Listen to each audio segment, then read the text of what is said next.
ఓం శ్రీ మహాగణాధిపతయే నమః. ఓం శ్రీ మహాసరస్వత్యై నమః. ఓం శ్రీ గురుభ్యో నమః. హరి ఓం. ఓం గణానాం త్వా గణపతిం హవామహే కవిం కవీనాముపమశ్రవస్తమం జ్యేష్ఠరాజం బ్రహ్మణాం బ్రహ్మణస్పత ఆనశృణ్వన్నోతిభిः సేదసాదనం. ఓం ప్రణో దేవీ సరస్వతీ వాజేభిర్వాజినీవతి ధీనామవిత్రియవతు. ఓం వాగీశాద్యాస్సు మనసः సర్వార్థానాముపక్రమే యం నత్వా కృతకృత్యాస్యుస్తం నమామి గజాననం. యస్య నిశ్వసితం వేదాః యో వేదేభ్యోऽఖిలం జగత్ నిర్మమేతమహం వందే విద్యాతీర్థమహేశ్వరం. శాంతం పద్మాసనస్థం శశిధరమకుటం పంచవక్త్రం త్రినేత్రం శూలం వజ్రం చ ఖడ్గం పరశుమభయదం దక్షభాగే వహంతం నాగం పాశం చ ఘంటాం ప్రళయహుతవహం సాంకుశం వామభాగే నానాలంకారయుక్తం స్ఫటికమణినిభం పార్వతీశం నమామి. అథాత్మానగం శివాత్మానగం శ్రీరుద్రరూపిణిమేవం ధ్యాయేత్ శుద్ధస్ఫటికసంకాశం త్రినేత్రం పంచవక్త్రం దశభుజగం సర్వాభరణభూషితం నీలగ్రీవం శశాంకచన్నం నాగయజ్ఞోపవీతినం నాగాభరణభూషితం వ్యాఘ్రచర్మాంబరధరం కమండల్వక్షసోత్రధరం అభయవరకరం శూలహస్తం జ్వలంతం కపిలజటాజూటినం శిఖాముజ్యోతధారిణం వృషస్కంధసమారూఢముమాదేహార్ధధారిణం అమృతేనాప్లుతం హృష్టం దివ్యభోగసమన్వితం దిగ్దేవతాసమాయుక్తం సురాసురనమస్కృతం నిత్యం చ శాశ్వతం శుద్ధం ధ్రువమక్షరమవ్యయం సర్వవ్యాపినమీశానం రుద్రం వై విశ్వరూపిణం. ఏవం ధ్యాత్వా ధియః సమ్యక్ తతో యజనమారభేత్. ఓం గురుర్బ్రహ్మ గురుర్విష్ణుః గురుర్దేవో మహేశ్వరః గురుః సాక్షాత్ పరబ్రహ్మ తస్మై శ్రీ గురవే నమః. ఈ రుద్రాధ్యాయంలో అంటే మొత్తం నా కృష్ణ యజుర్వేదంలో తైత్రీయ శాఖలో తైత్రీయ సంహితలో 4వ కాండలో 5వ పన్నం అయినటువంటి రుద్రాధ్యాయం చెప్పబడేటటువంటి నమ్మకంలో 10 అనువాకాలు పూర్తి చేసుకుని 11వ అనువాకం అదే ఆఖరి అనువాకం. అందులో 8 మంత్రాల వరకు మనం చూడడం జరిగింది. ఏ పథాం పథిరక్షయ ఐల బృదాయ వ్యుధ, అది కూడా చెప్పుకున్నామండి. చెప్పుకున్నాక ఇక్కడ ఇంకా 8వది అయిన తర్వాత ఇంకా 9వ రుక్కు. మొత్తం ఇందులో ఈ 11వ అనువాకంలో 10 రుక్కులు ఉన్నాయి, 3 యజుస్సులు ఉన్నాయి. ముందు రుక్కులు వస్తున్నాయి, ఇప్పుడు 8 అయ్యాయి, ఇంకా 2 ఉంటాయి. ఓం ఏ తీర్థాని ప్రచరంతి శృకావంతో నిషంగిణ అని అర్థం అండి. ఇక్కడ దీనికి ఏ రుద్రాహ తీర్థాని కాశీ ప్రయాగాదీని రక్షితుం ప్రచరంతి. కీదృశాః రుద్రాः సురకావంతः సురకాः క్షురికాः హస్తే ధార్యమాణాः తీక్ష్ణాగ్రాः విశేషాः తద్యుక్తాः కేచితు. కొంతమంది రుద్రులు అంటే రుద్రాంశ సంభూతులు, వాళ్ళు రుద్రులే. వాళ్ళు ఏం చేస్తుంటారంటే తీర్థ ప్రదేశాలను రక్షించడానికి సిద్ధంగా ఉన్నటువంటి వాళ్ళు కొంతమంది ఏంటంటే నియోగించబడినటువంటి వాళ్ళు. అంటే కాశీ గయా ప్రయాగ ఇలాంటి ఏవైతే అదే చెప్తున్నాను. ఏ రుద్రాహ ఏ రుద్రులైతే తీర్థాన్ని, తీర్థం అంటే కాశీ ప్రయాగాదిని ప్రవాహ ప్రదేశాలు ఉన్నటువంటి పుణ్య నది ప్రవాహ ప్రదేశాలు ఉన్నటువంటి ఆదిని అంటే ఇంకా అలాంటి అవే కాదు, మొత్తం గంగా గోదావరి మొత్తం ఇంకా ఎన్నో నదులునే అన్ని నదుల్లోనూ ఉండేటటువంటి ఆ క్షేత్ర స్థలాలు ఏవైతే ఉంటాయో వాటన్నిటిని కూడా రక్షితం ప్రచరంతి. వాటిని రక్షించడం వారి యొక్క ఉద్యోగం. దానికోసం వారు తిరుగుతూ ఉంటారు. అయితే వాళ్ళు ఎలా తిరుగుతూ ఉంటారు? ఖాళీ ఉత్త చేతులతోట కాదు. కీదృశాః రుద్రాः ఎలా ఉంటారు ఆ రుద్రులు? సురకావంతః. సురకాः అంటే క్షురికాः. క్షురికాः అంటే చిన్న చిన్న కత్తులు, చురకత్తి అంటుంటాం. ఆ క్షురికాः అంటే బాకు లాంటిది అనమాట, చిన్న సైజు కత్తులు, పెద్ద పెద్ద కత్తి ఖడ్గాలు కావు. క్షురికాः హస్తే అంటే పొడి చేయడానికి వీడిగా దగ్గర చిన్నది. మామూలుగా వెన్నుపోటు పొడవడానికి లాంటి వాటి వాడేటటువంటి ఏదైతే ఉంటుందో చిన్న సైజు అటువంటి కత్తులు. ఖురికా హస్తే ధార్యమాణ, వాటి చేతుల్లో పెట్టుకుని అవి ఎలాంటివి, తీక్ష్ణాగ్రాహ చాలా పదునుగా ఉండేటటువంటి ఆయుధ విశేషాహ, అదో విశిష్టమైనటువంటి ఒక రకమైన ఆయుధం. తద్యుక్త, వాటితో ఉన్నటువంటి కేచిత్ కొంతమంది రుద్రులు అలా ఉంటారు వాళ్ళు. వాళ్ళందరికీ కూడా ఇప్పుడు మా నమస్కారాలు అని చెప్పడం. అపరే, కొంతమంది ఇంకా రుద్రులు ఎలా ఉంటారు, నిషంగిణ ఖడ్గయుక్తా తేషాం ఇత్యాది. కొంతమంది కత్తులు అంటే ఖడ్గం, ఖడ్గం అంటే పొడుగుపాటిది, అంటే దానికి కత్తి డాలు ఉంటే మామూలుగా ఒర ఉంటుంది కదా, ఒరలో పెట్టేటటువంటిది అది ఖడ్గం. ఆ ఒరలో పెట్టేటువంటి తీసి దాంట్లో కొంచెం పొడుగుపాటిది, అది 2 అడుగులు పొడుగులు ఉంటుంటాయి మామూలుగా, అటువంటివన్నీ మనం మ్యూజియంస్లో చూస్తుంటాం. అటువంటి వాటిని ధరిస్తూ తిరిగేటటువంటి రుద్రులు కొంతమంది. ఇలాంటి వాళ్ళందరూ ఎక్కడెక్కడైతే ఉన్నారో, ఆయుధవంతులందరూ ఉన్నారో, వీళ్ళందరినీ కూడా ఇందాక ఇంతవరకు చెప్పిందేమో వాళ్ళ యొక్క ఆ ధనుస్సులు చేతిలో ఉంటే ఆ ధనుస్సులు తాళ్ళు విప్పేసి దూరంగా సహస్రాది యోజనాల దూరంలో పెట్టేస్తాం అని అంటే చెప్పుకో, అది ఆ వాక్యం వీటికి కూడా వర్తిస్తుంది అనమాట. దీనికి ఇది ఇంతవరకు చెప్పింది సాయని భాష్యం. ఇప్పుడు భట్ట భాస్కరంలో అథ నవమః 9ది, ఏ తీర్థాని ఇది, ఏ రుద్రాహ తీర్థాని అవిముక్తాదీని ప్రచరంతి. అవిముక్త క్షేత్రం అంటే కాశీ అండి. అత్యంతము విముక్తం, అవిముక్తం అంటే విముక్తి కలగందని కాదు, అత్యంతము విముక్తము అయినటువంటిది. అంటే మహాప్రళయ కాలంలో సమస్తమైనటువంటి లోకాలు మునిగిపోయినా కానీ కాశీనగరం మునిగిపోదని మా భావన అండి. ఆ రకంగా ఉండేటటువంటి ఆ ప్రదేశ అవిముక్త ఆదీని అంటే కాశీ, ఇందాక చెప్పినట్టుగా కాశీ ప్రయాగ ఇలాంటివి, ఇవన్నీ కూడా ప్రచరంతి. కే ఎందుకంటే కేభ్య కేభ్యశ్చిత్ తీర్థఫలం దతు. వాళ్ళు ఎందుకు తిరుగుతూ ఉంటారట అక్కడ, ఇందాక ఏమో కత్తులు చూని కటాలు చూని తిరుగుతున్నారు, ఇక్కడ వీళ్ళు తేభ్య తీర్థఫలం దాతుం. అక్కడికి కొంతమంది నది, ఆ పుణ్య నది స్నానాలకు వచ్చినటువంటి వాళ్ళకి అప్పటికప్పుడు ఫలం ఇచ్చేయాలి అని చెప్పి ఆ రుద్రులు వాళ్ళకి ఆ ఫలాన్ని ఇవ్వడం కోసం, స్నాన ఫలాన్ని ఇవ్వడం కోసం వాళ్ళు అక్కడ తిరుగుతూ ఉంటారటండి. ఇది ఇంకో కొత్త రకం అర్థం. కేభ్యశ్చిత్ తీర్థఫలం దాతుం. కొంతమంది అక్కడ ఏమైనా అల్లరి చేస్తున్నా, దుర్మార్గ పనులు చేస్తున్నా, పాప పనులు చేస్తున్నా వాళ్ళకి కేభ్యశ్చిన్ నిరోధం, కొంతమందిని నిరోధించడానికి, అంటే అవసరం వస్తే వేసేయడానికి. సురకావంత ఆయుధవంత, వాళ్ళ ఆయుధం 2 రకాలు. చేతిలో ఆయుధం ఉంది, వాడు పుణ్యకర్మ చేస్తున్నాడు, వాడికి పుణ్యఫలాన్ని అప్పటికప్పుడు ఇచ్చేద్దాం. లేదు, వాడు పాపకర్మ ఏదో చేయబోతున్నాడు ఆ పుణ్యక్షేత్రంలో, అవతలని హింసించడం, దాన్ని మాలిన్యం చేయడం, ఏదో రకరకాలు చేయబోతున్నాడు, ఎవరు హర్షించే కార్యక్రమం కాదు అది. వాడికి నిరోధించడం, లేదా వాడిని ఓ పోటు వేసేయడం వాడికి. అలాగా ఆయుధాలతో ఉండేటటువంటి వాళ్ళు ఎందరు ఉన్నారు అని చెప్పి, నిషంగిణ అంటే ఖడ్గవంత. ఎలా వచ్చిందంటే నితరాం వా సంగవంత, నిత్యము వెంట పెట్టుకుని ఉంటారు. సంగము అంటే కలిసి ఉండుట, అంటే వర ఆ ఆయుధధారి అయినటువంటి వాడు ఆ వర వాడి ఒంటిగా కట్టుకుని ఉంటుంది. అదంటే వాడి ఒంట్లో అంతర్భాగం లాంటిది ఒక రకంగా, అది బహిర్భాగం అయినా కానీ అది అంతర్భాగం లాంటిది, ఎప్పుడు నిత్యము నితరాం అంటే గట్టిగా, సంగవంత అంటే దాన్ని ఒంటికి కట్టి పెట్టుకుని ఉన్నటువంటి ఆయుధం ఇది. ఇత్యాది, ఇది సుబోధం అని అర్థం అవుతుంది అని చెప్పి ఇలాగ ఈ మంత్రానికి ఏ తీర్థాన్ని ప్రచరంతి శృకావంతో నిషంగిణ అంటే అక్కడ 3 పదాలు వచ్చాయండి. ఏ తీర్థాన్ని ఒకటి, ప్రచరంతి ఒకటి, శృకావంత నిషంగ. తీర్థాన్ని ప్రచరంతి, తీర్థ ప్రదేశాల్లో తిరుగుతూ ఉంటారు. చిన్న కత్తులు పట్టుకున్నవాళ్ళు, పెద్ద కత్తులు పట్టుకున్నవాళ్ళు, ఇది అక్కడ ఉండేటువంటి రుద్రుల యొక్క విశేషాలు. తర్వాత ఇంకా దశమి 10వ రుక్కుకి వచ్చేప్పటికి ఏతావంతశ్చ భూయాగుంసశ్చ దిశో రుద్రావిత స్థిరే తేషా. ఇక్కడ మళ్ళీ ఆ వాక్యం ఇక్కడ పట్టుకొచ్చి పెట్టాడండి. తేషాగుం సహస్రయోజనే బధన్వా నితన్మసి. ఈ 10 రుక్కుల్లోనూ మొదటి రుక్కులో ఈ వాక్యం చెప్పాడు, తేషాగుం సహస్రయోజనే అని. మళ్ళీ 10వసారి చెప్తాడు, అంటే మధ్యలో ఇవన్నిటి కూడా అన్నిటికీ వర్తిస్తుంది అని ఇంటర్పోలేషన్ అంటారు సరే, ఇంటర్పోలేషన్ అన్నమాట ఇక్కడ జరిగింది అని ఇక్కడ వాక్యం చెప్పుకోండి. ఇక్కడ అంటే దీంతో ఈ వాక్య సమూహం అయిపోయింది. ఏ రుద్రాహ ఏతావంతశ్చ, ఈ విధంగా ఉండేటటువంటి సహస్రాన్ని సహస్రశ ఇత్యాది ఋగ్భి యావంత ఉక్తా తావంత అపి.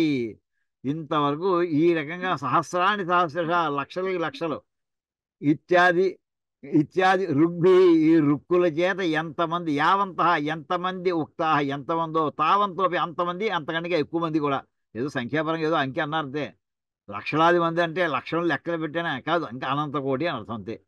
భూయాంస చ ఇతుహ ఇతః అప్యధిక. భూయాంస అంటే ఇంతకంట, అంటే ఇందాక చెప్పినటువంటి యావంత అంటే తావంత, ఎంతమందో అంతమంది, అంటే సహస్రాన్ని సహజ. అంతేకాదయోయ్, అంటే భూయాంస ఇంకా అంతకంట, భూయాంశ్చ ఇతోపి అధికా అన్యే, అంటే ఇంతకంటే ఎక్కువ, అన్యే బహవః అపి చాలా మంది, అంటే ఎక్కడ పడితే అక్కడ ఈ రుద్రులు అనంత సంఖ్యాకమైన రుద్రులు తిరుగుతున్నారు.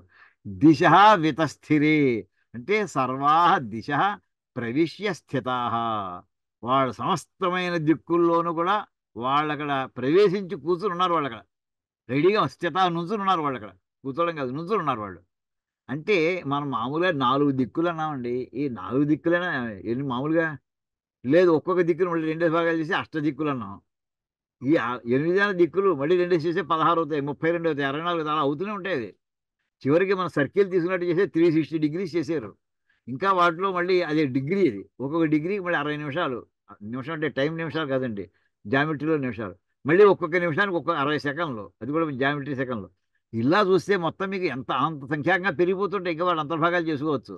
ఇత్తం ఈ రకంగా అంటే అన్ని వైపులా ఉన్నారు అని చెప్పడం ఇందులో తాత్పర్యం. అసలు ప్రవిశ్య సర్వా దిశ ప్రవిశ్య స్థితా, ఇక్కడ అందరూ ఎవరైతే ఇలా వ్యాపించి ఉన్నారో తేషాం వారి యొక్క ఆయుధాలన్నింటినీ కూడా, అంటే ధనుస్సు తాడు ఇప్పేయడం కాదు, అన్ని ఆయుధాలని దూరంగా పెట్టుకోమని మేము ప్రార్థిస్తున్నాము.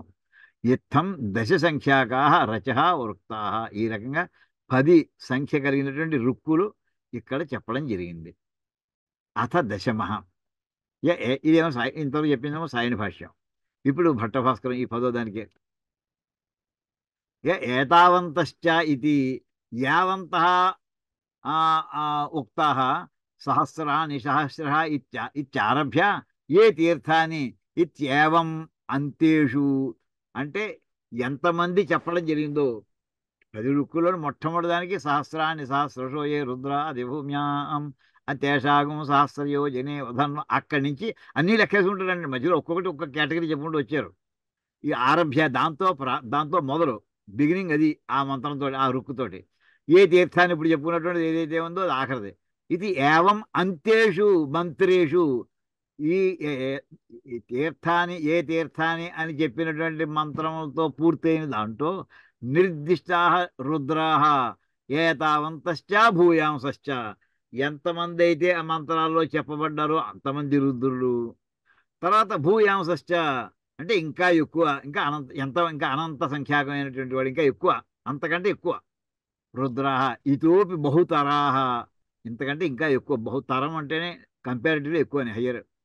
బహుతర దిశ వితస్థిరే సర్వాదిశ వ్యాప్య స్థిత, అన్ని దిశలు అన్ని దిక్కుల్లోనూ వ్యాపించి ఉన్నారు. అంటే ఎక్కడ పాప పుణ్యాలు జరుగుతాయో అక్కడ సద్యఫలం అప్పటికప్పుడు ఇచ్చేయడానికి వాడు సిద్ధంగా కాసు కూర్చున్నారు. ఇది మామూలుగా బహువచనం. మామూలుగా అర్థం ఏంటండి, పరమేశ్వరుడు సర్వవ్యాపి అయి ఉన్నాడు అని చెప్పడం అండి. ఆయన ఇక్కడ ఉన్నాడు అక్కడ లేడు, ఇంత చెప్పిన దానికి అర్థం వస్తుందంటే ఇందు గలడు అందు లేడు అను సందేహం వలదు. ఆ వాక్యానికి మనకి సంస్కృతంలో వేదంలో మాట ఉండేది, ఎక్కడున్నారో అక్కడక్కడ, అంతకంటే ఎక్కువ, ఇలా అంకెలో ఇదో రకం చెప్పడం అంతే అని చెప్పి ఈ రకంగానూ అర్థం చెప్పచ్చు. యద్వా ఇంకో రకంగా ఎలాగంటే ఏతావంత ఏతావత్తయా పరిచ్ఛేత్తుం అశక్యా, అంటే ఇంకా వీళ్ళు ఇగో ఇక్కడ ఇంతమంది అయ్యారు అక్కడ అంతమంది అయ్యారు అని చెప్పడానికి వీలు లేనటువంటి సంఖ్య. ఏతావద్భిర్వా భూయిష్ఠత్వాదిభి పరచ్ఛేదై పరిచ్ఛ పరిచ్ఛిద్యమానా ఏ రుద్రాహ భూయాంశ్చ, అంటే ఇలాగా ఓ 100 మామూలు ఎక్కడ పెద్ద మీటింగ్ అయింది అనుకోండి, ఆర్గనైజ్డ్గా ఉన్న మీటింగ్, ఇగో ఇక్కడ 1000 మంది ఈ బ్లాక్లో కూర్చోండి, ఇంకో 1000 మంది నెక్స్ట్ బ్లాక్లో కూర్చోండి, అలా కూర్చోబెట్టి సందర్భాలు ఉన్నాయి, కొన్ని జరిగాయి. ఆర్ఎస్ఎస్ మీటింగ్స్లో అలా ఉంటాయి. ఎవరు గీసిన గీతల్లో అక్కడే కూర్చుంటారు వాళ్ళు. ఆటోమేటిక్గా తెలిసిపోతుంది ఎంతమంది వచ్చారనేది. ఆ గడికి అంతకంటే ఎక్కువ కూర్చొని సంఖ్య అంటే సంఖ్య ప్రకారం ఫాలో అవుతారు. అది అక్కడ ఏంటంటే డిలిమిటింగ్ ఫ్యాక్టర్ ఉంది. డిలిమిట్ అంటే లిమిటేషన్, ఇక్కడ 1 to 1000 అంతే, నెక్స్ట్ 1000 1 to 2000 అలాగా ఏతావత్తయ పరిచ్ఛేత్తం, ఇలా గీతలు గీసి విభజన చేయడానికి వీలైనటువంటి, ఇక్కడ వీళ్ళ దగ్గర వచ్చి అశక్యాహ, వీళ్ళని విభజన చేయడానికి వీలుగా లేదు అసలు. ఏతావద్భిర్వా భూయిష్ఠత్వాదిభి, చాలా మంది వచ్చేసారు, పెద్ద మాబు వచ్చేసింది. ఆ మాబులో మొదటి 1000 మంది, రెండో ఎవరిని లెక్క పెట్టగలరా? సాధ్యం అది. ఇప్పుడు మొన్న ఢాకాలో జరిగిందండి, ఎంతమంది ప్రైమ్ మినిస్టర్ ఇంట్లో దూరిపోయారంటే ఎవరు చెప్పగలరు ఆ టైంలో? క్రౌడ్ అంతే ఇది. అలాగా పరచ్ఛేదై పరిచ్ఛిద్యమానా ఏ రుద్రాహ భూయాంశశ్చ, లెక్క పెట్టదగినటువంటి వాడు, లెక్క పెట్టడానికి మీరు కూడా లేనటువంటి వాడు, సర్వాత్మన ఏతావత్తాం అతీత్యా వర్తమానాహ. ఇలాగా అన్ని రకాల కూడా లెక్క పెట్టలేనంత మంది ఉన్నటువంటి వాళ్ళు ఎక్కడున్నారు? దిశ వితశ్రీ, అంతమంది రుద్రులు అన్ని వైపులా వ్యాపించి ఉన్నారు అని చెప్పుకొచ్చి తేషాం ఇత్యాది వ్యాఖ్యాతం. ఇంకా తర్వాత తేషాగం సహస్రయోజనే వసన్వాసి అంత ముందర వ్యాఖ్యానం చేశాం కదా, అదే అన్నిటికీ కూడా వర్తిస్తుంది అని చెప్పారండి. పునః ఆమ్నానం సర్వ అనుషంగ ప్రదర్శనార్థం. మరి అయితే ఒకటోసారి చెప్పాడు కదా, అక్కడ చేస్తే సరిపోతుంది కదా, మళ్ళీ రెండోసారి ఎందుకయ్యా అంటే పునః ఆమ్నానం అంటే మళ్ళీ చెప్పడం ఎందుకంటే, మొదట్లో చెప్పారు ఆఖరిలో చెప్పారంటే మధ్యలో ఉన్న అన్నిటికీ కూడా వర్తిస్తుంది అని చెప్పడమే దాని తాత్పర్యం. సర్వ అనుషంగ ప్రదర్శనార్థం, అన్నిటిలోనూ అది అంతర్భాగమే ఆ వాక్యం అని తెలియజేయడం కోసమని ఆఖరిని ఒకసారి మళ్ళీ సూచనగా చెప్పించారు ఇక్కడ. పురశ్చరణాధికం సర్వం పూర్వవత్ ద్రష్టవ్యం. ఈ మంత్రానికి పురశ్చరణ అంటే మంత్రసిద్ధి ఎలాగంటే పూర్వంలాగే ఉంటుంది అని చెప్పి ఆఖరిని ఇంకా 3 యజస్సులు ఉండిపోయాయి. ఇప్పటికి 10 రుక్కులు అయ్యాయి ఈ 11 అనువాకంలో. ఇప్పుడు 3 రుక్కులు అవుతున్నాయి.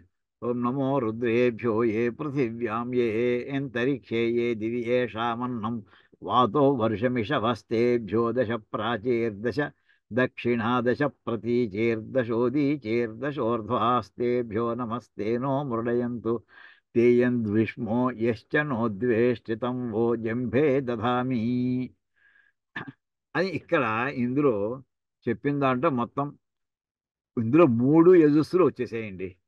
ఎలాగ వచ్చి ఇప్పుడు చెప్తారు ఆయన. ఇక్కడ ఏంటంటే అత్ర పృథివ్యాది లోక భేదాదిషు భేదాచ్చ యజుస్త్రయం ద్రష్టవ్యం. ఇక్కడ 3 లోకాలకు సంబంధించినటువంటి 3 భాగాలు ఇందులో చెప్పడం జరిగింది. పృథివ్యాది లోక భేదాదిషు, ఇందులో పృథివీ అనే మాట ఒకటి వచ్చింది, అంతరిక్షం తర్వాత అంతరిక్షం అనే మాట ఒకటి వస్తుంది, ద్యులోకం అనే దివిలోకం అని ఒకటి వస్తుంది. సో ఒక్కొక్క భాగము ఒక్కొక్క లోకానికి సంబంధించి, అది ఒక్కొక్క యజుస్సు అన్నమాట. అంచేత అవి ఏమిటివి? తదేవం పాఠ సంపద్యతే. తదా ఏవం పాఠ, ఆ రకంగా ఇప్పుడు ఆ వాక్యం ఇలా వస్తుంది. ఎలా వస్తుంది? నమో రుద్రేభ్య ఇది ఉపక్రమ్య. ఇప్పుడు చూడండి, ముందర ఇందాక నమో రుద్రేభ్య అని ప్రారంభించాడు. నమో రుద్రేభ్య ఎక్కడున్నా? ఏ పృథివ్యాం, అది ఒక భాగము, ఒక లోకం. ఏ అంతరిక్ష లోకము. ఏ దివి, 3వ లోకం. ఈ మూడింటికి ఇక్కడ అది నమో రుద్రేభ్య ఇది ఉపక్రమ్య. నమో రుద్రేభ్య అని ప్రారంభించి అందులో ఏం చెప్పాడు? ఏ పృథివ్యాం ఏషామన్నమిషవ ఆద్య మంత్ర. ఇందులో వీళ్ళకి ఏ పృథివ్యాం ఏషాం అన్నం యశవ, ఈ పృథివీ లోకంలో ఉండేటటువంటి వాళ్ళకి ఇక్కడ చూడండి,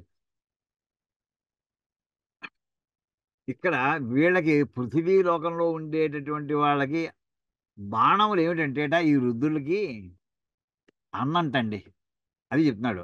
నమో రుద్రేభ్య ఏ పృథివ్యాం ఏషాం అన్నం ఇషవ అంటే ఏ పృథివ్యాం, ఏ అంటే ఎవరైతే పృథివ్యాం ఈ భూమి మీద తిరుగుతూ ఉంటారో 3 లోకాల్లో ఉన్నారండి. ఇప్పుడు ముందర ఫస్ట్ లోకం భూలోకం గురించి చెప్తున్నాడు.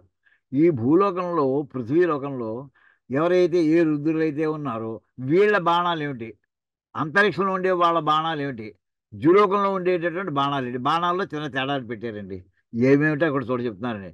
ఏ పృథివ్యాం ఏషాం, ఇక్కడ ఏమిటంటే ఈ రుద్రులందరికీ బాణాలు ఏమిటంటే అన్నం ఇషవ, అన్నాన్ని వీడు బాణాలుగా సంధిస్తారటండి. అంటే ఇది ఆద్య మంత్ర, ఇది మొదటి మంత్రం.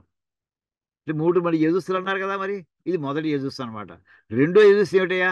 ఏ అంతరిక్షే, ఏ అంతరిక్షే, మధ్యలోకం ఏదైతే ఉందో అంతరిక్ష లోకం, ఏషాం వాత ఈషవ, వాళ్ళకి వాయువు బాణాలట. మధ్యలో ఉండేటటువంటి అంతరిక్ష లోకంలో ఉండేటటువంటి రుద్రులు దేంతోటి మనని బాణప్రయోగం చేసి ఏ బాణంతో కొడతారంటే వాయువు అనేటటువంటి బాణంతో కొడతారటండి వాళ్ళు. ఇది ద్వితీయో మంత్ర. ఇంకా 3వది ద్యులోకంలో పెడితే వాళ్ళు దేంతో కొడతారయ్యా? సిద్ధంగా ఇవాళ బాణం ఏది సిద్ధంగా చేసుకుంటారు? ఏ దివి ఏషాం వర్షం ఇషవ, వాళ్ళకి వర్షం అనేది ఏదైతే ఉందో ఈ వర్షాన్ని వాళ్ళు బాణాలుగా సంధించాలి సిద్ధంగా పెట్టి కూర్చుంటారటండి. అంటే భూలోకంలో ఉన్న వాళ్ళకి అన్నం ఏమిటి, అన్నం ఏమిటి, అన్నం బాణాలు ఏమిటి, వాయువు బాణాలు ఏమిటి, తర్వాత వర్షం బాణాలు ఏమిటి అంటే ఇక్కడ వర్షం చెప్తున్నారండి. ఇది తృతీయో మంత్ర, అంటే ద్యులోకంలో ఉండే వాళ్ళకి వర్షం బాణాలని. తేభ్య అని చెప్పి ఇది తేభ్య దశ ప్రాచీ ఇత్యాది సర్వత్ర సమానం. ఇక్కడ తేభ్యో దశ ప్రాచీర్దశ, ఇక్కడ చూడండి ఇందాక చెప్పిన దాంట్లో ఇక్కడ తేభ్యో దశ ప్రాచీర్దశ దక్షిణ దశ ప్రతీచేర్దశోదీచేర్ దశోర్ధ్వా, ఇదంతా ఇంకా కామను. అంటే ఇందాక మొదట ఇక్కడి నుంచి ఏ దశ ఉందో చూసారా, దశ యశవ తేభ్యో దశ ఇక్కడి నుంచి, తేభ్యో దశ ఇక్కడి నుంచి ఈ మొదటి పృథివ్యాం దేవతలకి, మళ్ళీ అంతరిక్షే ఆ వాక్యం అంతా అయిపోయిన తర్వాత మళ్ళీ తేభ్యో దశ మళ్ళీ వాళ్ళకి అయిపోయిన తర్వాత దివి అయిపోయింది మళ్ళీ వాక్యం, ఇలా 3 సార్లు కూడా సమానం చెప్తున్నాడు. తేభ్యో దశ ప్రాచీ ఇత్యాది సర్వత్ర సమానం. ఈ వాక్యం ఆఖరి చెప్పింది మొత్తం 3 మంత్రాలకి కూడా వర్తిస్తుంది. ఏమిటయ్యా ఇప్పుడు ఇందులో విశేషాలు చెప్పండి అని అంటే, ఏ రుద్రాహ పృథివ్యాం వర్తంతే తేష్వపి రుద్రేషు ఏషాం రుద్ర విశేషాణం అన్నమేవ ఇషవ బాణా. అంటే ఏ రుద్రాహ పృథివ్యాం వర్తంతే, భూమి మీద ఉండేటటువంటి ఏ రుద్రులైతే ఉన్నారో తేష్వపి రుద్రేషు, వాళ్ళకి ఆ రుద్రులందరికీ కూడా ఏషాం రుద్ర విశేషాణ, వాళ్ళ రుద్రాంశ స్వరూపులు వాళ్ళు. వాళ్ళకి రుద్రుల్లోనే ఒక గణం. వాళ్ళకి ఏమిటంటే అన్నమేవ ఇషవ, అన్నమే బాణములు. ఇషు ఏకవచనం, శంభు శంభవ అన్నట్టుగా అన్నమేవ ఇషవ బాణ, అన్నమే వాళ్ళకి బాణములు. ఏమిటి అన్నం అంటే అపథ్య అన్న భక్షణే ప్రవర్త్య. అపథ్యం, ఈ అన్నం మన ఏ ఆరోగ్యవంతుడికి అన్నము వాడి ఆరోగ్యాన్ని ఇంకా పెంచుతుంది. అనారోగ్యవంతుడికి అన్నం పెట్టామనుకోండి వాడి జ్వరం పెరిగిపోతుంది, వాడికి మనం చేత లంకణాలు ఉంచుతారు మనని. అంచేది వాడికి అది అపథ్యం, అది వాడు తినకూడదు. తినకూడనటువంటి పదార్థాలను తినిపించే రకంగా చేస్తారటండి వీళ్ళు. అది అపథ్య అన్న భక్షణే ప్రవర్త్య, అంటే తినకూడదు. ఆ టైంలో ఏదైతే వద్దంటామో మనసు దాని వైపే లాక్కెడుతుంది. మామూలుగా ఆ సంకల్పంలో ప్రవేశిస్తారు వాడు ముందర. అది తినేదాకా ఊరుకోవచ్చండి, అదంతా దీనివల్ల మనం చేసిన పాపాన్ని అనుభవించడం కోసమని. అపథ్య అన్న భక్షణే, ఏది తినకూడదో ఆ అన్నం. అన్నం అంటే రైస్ ఒకటే కదండి, తినేది ఏదైనా సరే అద్యతే తినబడేది ప్రతిదీ అన్నమేనండి. అపథ్య అన్న భక్షణే ప్రవర్త్య, అంటే తినకూడనటువంటి వస్తువుని భక్షించడంలో మనల్ని ప్రవర్తింపచేసి, లేక వాళ్ళ అన్నం లేదనుకోండి మనకైతే ఇంట్లో మనకి దైవానుగ్రహం వల్ల మనకి సామాన్యంగా చాలా మందికి ఈవేళ ఆ, భోజనానికి లోటు లేదు. ఏమండి, భోజనానికి లోటు లేదు ఎవరికి కూడాను. పూర్వం అయితే అలా కూడా ఉండేది కాదు, యాచనకి వెళ్ళవలసి వచ్చేది. ఇందాక రతిదేవుడి కథ చెప్పారు, అయితే ఇంకో అది వాలంటరీగా తీసుకున్నదా లేదా పరోక్షమా, అది తర్వాత విషయం. అది లేక చివరికి ఏ స్థాయికి వెళ్ళవలసి వచ్చేదంటే అన్నం లేకపోతే అన్నార్థం చౌర్యం కారయిత్వ, అన్నం కోసం దొంగతనం చేయించి. అంటే వాడికి ఆకలి బాధ తట్టుకోలేక ఇంకేం చేయాలి, ఇంకా రాత్రిపూట పగలో ఎక్కడో దారి దోపిడీ చేసో లూటీ చేస్తుంటారు ధాన్యం బస్తాలు. అలాగా చౌర్యం కారయిత్వ కృత్వ కదండి. ఈ రుద్రులు ఏం చేస్తారంటే ఈ వ్యక్తి చేత దొంగతనము చేయించివా యాన్ తాన్ యాన్ హింసంతి తాన్ ప్రతి హింసకానాం రుద్రాణం అన్నమేవ ఇషవ. అటువంటి ఎవరైతే ఈ రకంగా హింసిస్తూ ఉంటారో, పాడైపోయినటువంటి అంటే తినకూడనటువంటి వస్తువుని తినిపించడం చేత, లేక అది లభ్యత లేకపోతే దొంగతనం చేయించడం చేత, ఇంకా ఇలా అనేక కారణాలు ఉండొచ్చు, అనేక మార్గాలు ఉండొచ్చు. ఈ యాన్ హింసంతి, ఎవరైతే ఈ రకంగా హింసిస్తూ ఉంటారో ఆ హింస చేసేటటువంటి హింసకానాం రుద్రాణం, ఆ హింసించేటువంటి రుద్రులకి వాళ్ళ ఆయుధం ఏమిటయ్యా, అన్నమేవ ఇషవ. వాళ్ళకి అన్నమే వాళ్ళకి ఆయుధం, అదే బాణం వాళ్ళకి. తేభ్య పృథివ్యాం స్థితేభ్య, అలాగా ఈ భూమి మీద ఉన్నటువంటి అన్న బాణకేభ్యశ్చ, అన్నమే బాణముగా కలిగినటువంటి రుద్రేభ్య, వాళ్ళకి ఏం చేయాలి మనం, నమోస్తు, ఓకే నమస్కారం అండి వాళ్ళకి. ఈ నమస్కారం అలాగే తథా ఏ రుద్రాహ అంతరిక్షే వర్తంతే. ఏ రుద్రులైతే అంతరిక్షంలో ఉంటుంటారో వాళ్ళు, వాళ్ళకి ఇందాక ఏం చెప్పుకున్నామండి, అక్కడ వాయువు అని చెప్పుకున్నాం. య- తథా ఏ రుద్ర అంతరిక్షే వర్తంతే తేషామపి మధ్యే ఏషాం వాత ఇషవః తే తీవ్రేణ వాయునా రోగాన్ ఉత్పాద్య హింసంతి. వాళ్ళు ఏం చేస్తారంటే వాయువుని ప్రయోగిస్తారటండి. ఎలాగా? మన శరీరం యాక్చువల్లీ ఇది ఒక చాలా చక్కటి ఒక పెర్ఫెక్ట్ ఇన్స్ట్రుమెంట్ అండి. వాయు మనకి ప్రాణాపాన వ్యానోదాన సమానం అనే చెప్పబడినటువంటి గుర్తించబడినటువంటి వాయువుల చేత జాగ్రత్తగా మెయింటైన్ చేయబడుతుంది ఈక్విలిబ్రియంలో. ఏది ఎంతంత భాగం ఉండాలో అంతంత భాగమే ఉండేట్లా చేసి, మళ్ళీ ఈ వాయువు బయట వాయువుతో డైరెక్ట్గా కలిసిపోకుండా కానీ బయట వాయువు మీద ఆధారపడుతూ ఎంత వ్యవస్థ అండి అసలు ఊహకందదు. లంగ్స్ ఈ సిస్టమ్ అంతా కూడా చూస్తుంటే అటువంటిది. ఆ వాయువులో కనుక పెర్సంటేజెస్లో డిఫరెన్స్ వచ్చినా, దాని స్పీడ్లో తేడా వచ్చినా, ఏమండి అక్కడ ఏం చేస్తుంది అది? తీవ్రేణ వాయున రోగాన్ ఉత్పత్య. ఆ బయట ఉండేటటువంటి బ్యాలెన్స్ తప్పింది అనుకోండి, బయట వాయువు ఎక్కువ తీవ్రం చేసేస్తే అది దాంతో రోగాలు పుడతాయండి. రోగాన్ ఉత్పాద్య, రోగములను పుట్టించి హింసిస్తుంటారు వాళ్ళు. అంటే వాయువును సాధనంగా పెట్టుకుని ఆ వాయువుని మన మీద ప్రయోగించి మన ఆరోగ్యం దెబ్బతినేట్లే చేస్తారటండి వాడు. అలా చేసేటటువంటి అంతరిక్షవర్తిభ్య వాత వాత ఇషుభ్యశ్చ. అలా అంతరిక్ష లోకంలో ఉంటూ వాయువుని బాణముగా వాడేటటువంటి రుద్రేభ్య నమోస్తు. నమస్కారం అవుగాక వాళ్ళకి, వాళ్ళ దగ్గర నమస్కారం. తథా ఇంక మూడో వాడు ఉండిపోయారండి. తథా ఏ రుద్రాహ దివి వర్తంతే. ఏ రుద్రులైతే ఇంకా ద్యులోకంలో ఉంటారో, నక్షత్ర మండలాల దూరంలో ఉంటారో, తేష్వపి ఏషాం రుద్ర విశేష. వాడు రుద్రుల్లో ఒక గణం. రుద్ర విశేషములు అంటే ఒక గ్రూప్ అని, ఒక స్పెషల్ గ్రూప్ అది.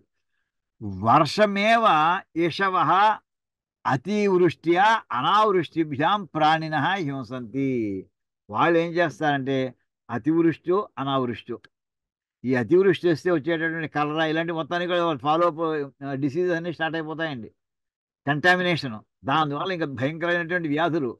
ఏమంటే ఇవన్నీతోటి ఈ రకమైనటువంటి అది అతివృష్టి వల్ల. అనావృష్టి వల్ల వచ్చేది ఇంకా ఫ్యామిన్, తినడానికి గింజలు లేవు, అప్పుడు వచ్చేటటువంటి రకరకాలు.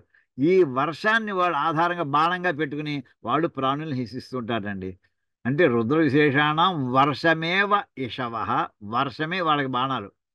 వాళ్ళు ఎలా చేస్తారో అతివృష్టి అనావృష్టిభ్యాం, అతివృష్టి చేత అనావృష్టి చేత ప్రాణిన హింసది, జీవులందరినీ హింసిస్తుంటారు.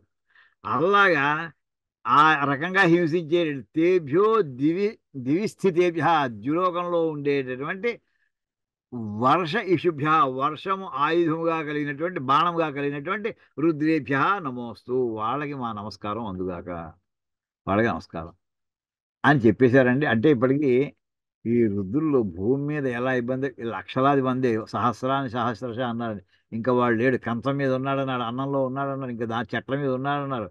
ఎక్కడి నుంచైనా వాడు మన పట్టుకుని వాయించేయచ్చండి. ఈ లోకంలోనే కాదు, పైన ఆకాశంలో అంతరిక్ష లోకంలో ఉన్నారు. ఇంకా పైకి వెళ్ళిపోతే ఇంకా ద్యులోకం దాకా ఉన్నారు. అక్కడి నుంచి వాళ్ళు మధ్యలో ఉంటే, భూమి మీద ఉంటే పండిన పంటని మనకి ఆ పంటలో కూడా మీకు ఏడ చూడండి అన్ని ఎరువులు వేస్తున్నారు. అంటే ఉదాహరణ చెప్పుకోవడానికి, కొంచెం భూమి మీద అన్నం ద్వారా ఎలాగంటే అదంతా కెమికల్సే. ఆ కెమికల్స్ వల్లే మనం ఇంతమంది గ్యాస్ట్రోఎంటరాలజీ ప్రాబ్లమ్స్ అన్ని రావడానికి కారణాలు అవుతున్నాయండి. ఇంకా దానివల్ల ఇంకా సీక్వెన్షియల్గా ఒకదాని తర్వాత ఒకదాని కాన్సిక్వెన్షియల్ ఎఫెక్ట్స్ నేను అన్నం, అటువంటి అన్నం తినడం బట్టి. ఇప్పుడు మూసీ నది గట్టు మీద వేసిన అరటి చెట్ల మీద నుంచి వచ్చిన అరటికాయలు మనకు అమ్ముతున్నారండి. ఆ మూసీలో వచ్చిన నీళ్ళని ఎటువంటి ఎంత కల్మషపూరితమైనటువంటి, అది పీల్చినటువంటి నీటితో పాటు అందులో మురికి కూడా మనకి అది ఇచ్చేటటువంటి పంటల్లోకి వస్తుంది. అవి మనం ఇవాళ వంట చేసుకుని తింటున్నాం మనం, రైతు బజార్లో కొనుక్కుని ఇంకో చోట కొనుక్కుని. ఏమవుతుంది? ఆ కల్మషం అంతా కూడా మనలో ప్రవేశిస్తుంది. అదే రకంగా ఇప్పుడు ఈ న్యూక్లియస్ ఆధారంగా పెట్టుకుని చేసినటువంటి బాంబులు ఏవైతే ఉన్నాయో, ఈ మామూలుగా జపాన్లో జరిగింది అదేనండి. హిరోషిమా నాగసాకి మీద వాళ్ళు ఆ వేళ 1945లో వాళ్ళు రిలీజ్ చేసినటువంటి ఆ బాంబ్స్ ఏవైతే ఉన్నాయో, యాటమ్ బాంబ్స్, హైడ్రోజన్ బాంబు, అవి ఎంతవరకు వెళ్ళిపోయాయంటే ఆ రేడియేషన్ ఆ నీళ్లలో ప్రవేశించిందండి, భూమిలో ప్రవేశించిందండి. అక్కడ పండిన పంటని ఎవరో కొన్నాళ్ళకి 30 ఏళ్ళు 40 ఏళ్ళు వదిలేస్తారు. కానీ ఈ వేళ కూడా అక్కడ పండిన పంటలో ఇంకా రేడియేషన్ ఎఫెక్ట్స్ ఉన్నాయటండి. ఆ వాయువులో ఇంకా రేడియేషన్ ఎఫెక్ట్స్ ఈవేళ కూడా ఉన్నాయటండి. ఆ రకంగా వాళ్ళు మనని ఇప్పుడు ఇందులో మంత్రంలో చెప్పింది ఏదైతే యథాతథంగా మనకి అక్కడ జపాన్లో జరుగుతుంది, నాగసాకి, హిరోషిమా నాగసాకి మీదండి. అలాగే వాడు ఎన్ని రకాలుగా మనకి హింస చేయొచ్చు అన్ని రకాలు చేస్తున్నారండి. అయితే వీళ్ళకి నమస్కారం అంటున్నావు కదా, ఎలాంటి నమస్కారం అయ్యా నువ్వు చేసేది అంటే ఈ నమస్కారాన్ని వర్ణిస్తున్నాడండి. కీదృశ నమస్కార ఇది. నువ్వు ఇలా మొత్తం వాళ్ళకి నమస్కారం, వీళ్ళకి నమస్కారం, ఇంకోళ్ళకి నమస్కారం అన్నావు. కీదృశ నమస్కార ఇది. ఎటువంటిది ఎటువంటిది ఈ నమస్కారం నువ్వు పెట్టేది? సయేవ విశేష్యతే. దానికి కూడా కొంత విశిష్ట లక్షణాలు ఉన్నాయి. దశ ప్రాచీ. ప్రాచీర్దశ అందాక చెప్పుకున్నాం కదండి. ప్రాచీర్దశ అంటే దశ ప్రాచీ. ప్రాంగ్ముఖత్వేన అంజలికరణే దశాంగులయ ప్రాగగ్రాహ భవంతి.